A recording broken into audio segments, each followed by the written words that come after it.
আসসালামু আলাইকুম। Adobe Illustrator part 9 এ আমি দেখাবো কিভাবে ইমেজ ট্রেস করবেন খুব সহজে। তো চলুন, ইমেজ ট্রেস করার জন্য বাইরে থেকে অর্থাৎ গুগল সার্চ বক্সে আমরা ভেক্টর যে কোনো ইমেজ একটি ডাউনলোড করব এবং ইমেজ ট্রেস কীভাবে করব সেটা দেখিয়ে দেই। তো চলুন, প্রথমে গুগলে থেকে কিছু ভেক্টর পিকচার কালেক্ট করতে হবে।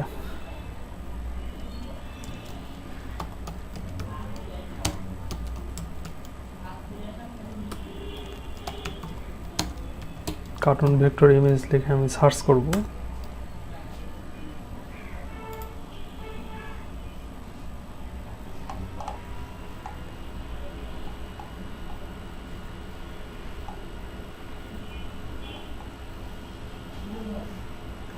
এখান থেকে যে কোনো একটা ইমেজ নেই, যেমন হোয়াইট আর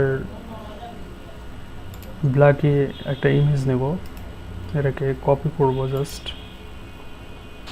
কপি করার পর এটা কন্ট্রোল ভি দিয়ে পেস্ট করব।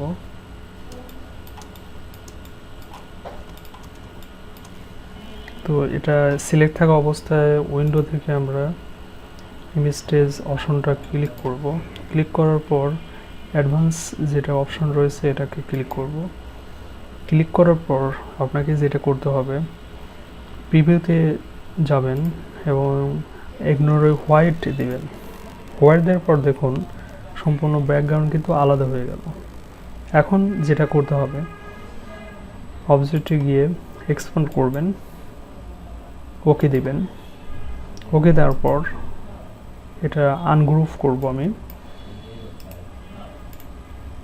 আনগ্রুপ করার পর দেখুন এটা কিন্তু আলাদা হয়ে গেল।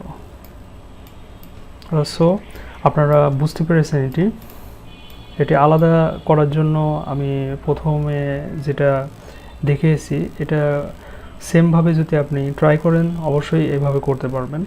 আর বিশেষ করে এভাবে যখন আপনি ইমেজ ট্রেস করবেন, যে কোনো ইমেজ নিয়ে আপনি ডিজাইন করতে পারেন ভেক্টর ফাইল, যেমন আলাদা আলাদা পিকচার রয়েছে, আলাদা আলাদা পিকচারে আপনি ডিজাইন সম্পূর্ণ করতে পারবেন খুব সহজে ইমেজ ট্রেস করে। Thank you. নেক্সট টিউটোরিয়াল দেখার আমন্ত্রণ জানিয়ে শেষ করছি। আসসালামু আলাইকুম।